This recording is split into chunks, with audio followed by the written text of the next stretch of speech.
وہ استقامت دکھانے میں ناکام رہا۔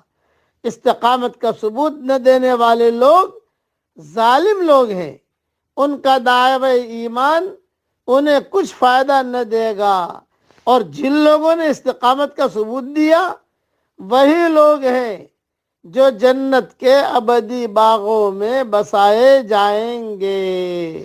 یہ مختصر میں نے تشریح کر دی، اس لیے فاستقم کما امرت کہا گیا، جیسا کہا گیا ہے آپ جم جائیے اس پر، اللہ کے احکامات کو پورا کرتے رہیے۔ لیکن یہ چیز کب ہوگی؟ یہ توفیق اللہ کی طرف سے ہوتی ہے، اللہ تعالیٰ سے توفیق بھی مانگتے رہنا چاہیے، اور پھر کوشش بھی کرتے رہنا چاہیے تاکہ اللہ تعالیٰ ہمیں ایمان کامل عطا فرمائے اور استقامت بھی عطا فرمائے۔ پڑھ لیجئے میرے ساتھ، اللہم